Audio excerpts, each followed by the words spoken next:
સુરતના ઉમિયાધામ મંદિર ખાતે છેલ્લા 25 વર્ષથી પ્રાચીન ગરબા રમવામાં આવે છે અને અહીં મહિલા અને પુરુષો માટે અલગ અલગ ગ્રાઉન્ડ ઉપર ગરબાનું આયોજન કરાય છે।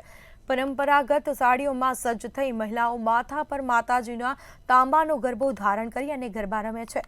આ રાસ જોવા માટે મોટી સંખ્યામાં લોકો ઉમટી પડે છે અને તેઓ પણ ગરબા રમી નવરાત્રિના પર્વની ઉજવણી કરે છે। માત્ર માતાજીના ગરબા સિવાય બીજા કોઈ પણ પ્રકારના ગીત કે ડીજે અહીં વગાડવામાં આવતા નથી।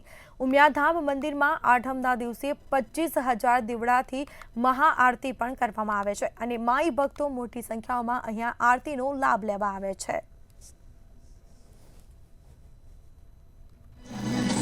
एकदम शिस्तबद्ध रीते स्वयंसिद्ध અને પ્રાચીન ગરબા ફક્ત ને ફક્ત માતાજીની આરાધના એ રીતે જ અમે ગરબાની પરંપરાને જાળવી રાખી છે।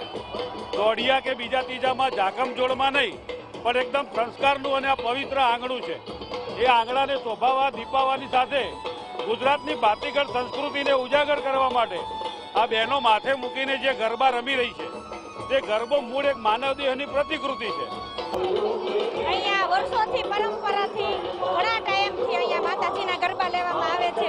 દુનિયામાંનો એટલો હાથ છે। પેલા બહેનો પરંપરાગત સાડી પહેરી અને માથે ગરબા લઈ અને ગરબા રમે છે। પછી આના પછી 1-2 કલાક બહેનો રાસ રમી અને પછી ભાઈઓ રાસ રમે છે। કે ખરા અર્થમાં જે નવરાત્રી થતી હોય, માતાજીના ગરબા ગવાતા હોય તે ઉમિયાધામમાં જ ગવાય છે। ગુજરાત અને ગરબો એકબીજા સાથે વણાયેલો છે। ગુજરાત ગરબો એક લોકગીત છે ગુજરાતીનું અને છેલ્લા 30 વર્ષથી અહીંયા પરંપરાગત રીતે માતાજીના ગરબા ગવાય છે અને પાટીદાર સમાજમાં જ્યારે મેરેજ થાય અને જ્યારે પારણું બંધાય ત્યારે માતાજીના ગરબા કાઢવામાં આવે છે। અહીંયા ફક્ત ને ફક્ત માતાજીના ગરબા જ ગવાય છે।